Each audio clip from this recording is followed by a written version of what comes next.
Israel বারবার বিমান হামলা চালাচ্ছে সিরিয়ায়, কিন্তু এখন প্রশ্ন উঠেছে কেন বারবার এই হামলা চালাচ্ছে ইসরায়েল। সিরিয়ায় ভূমধ্যসাগরীয় বন্দরনগরী তার্তুসের সঙ্গে ইসরায়েলের সরাসরি কোনো সীমান্ত সংযোগ না থাকলেও সেখানে বিমান হামলা চালিয়েছে ইসরায়েল।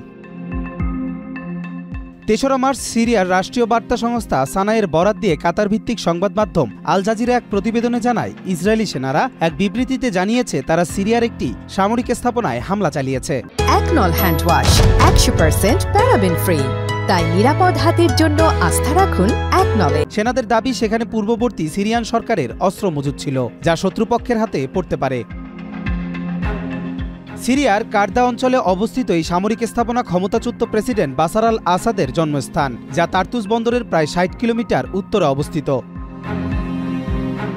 সিরিয়ার রাষ্ট্রীয় সংবাদ সংস্থা সানা জানিয়েছে, ইসরায়েলি সেনারা তার্তুস শহরের আশেপাশে বিমান হামলা চালিয়েছে, তবে এখন পর্যন্ত কোনো প্রাণহানির তথ্য পাওয়া যায়নি। সানা আরও জানায়, দুর্যোগ ব্যবস্থাপনা এবং বিশেষজ্ঞ দলগুলো হামলার ক্ষয়ক্ষতি নির্ধারণের কাজ করছে।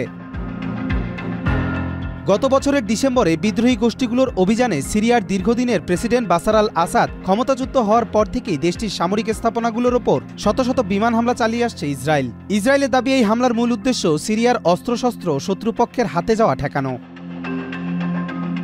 এদিকে ইসরায়েলি সেনারা জানিয়েছে তারা দক্ষিণ সিরিয়ার একটি সামরিক স্থাপনায় হামলা চালিয়েছে, যেখানে অস্ত্র মজুদ ছিল।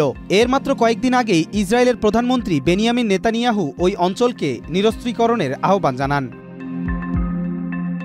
বিশ্লেষকদের মতে ইসরায়েল ও সিরিয়ায় নিজের প্রভাব বিস্তার ও প্রতিদ্বন্দ্বী গোষ্ঠীগুলো সামরিক শক্তি দুর্বল করার লক্ষ্যে এই হামলা চালাচ্ছে। সিরিয়ার অভ্যন্তরীণ অস্থিরতার সুযোগ নিয়ে দেশটির সামরিক অভিযান চালিয়ে তার কৌশলগত লক্ষ্য বাস্তবায়ন করছে।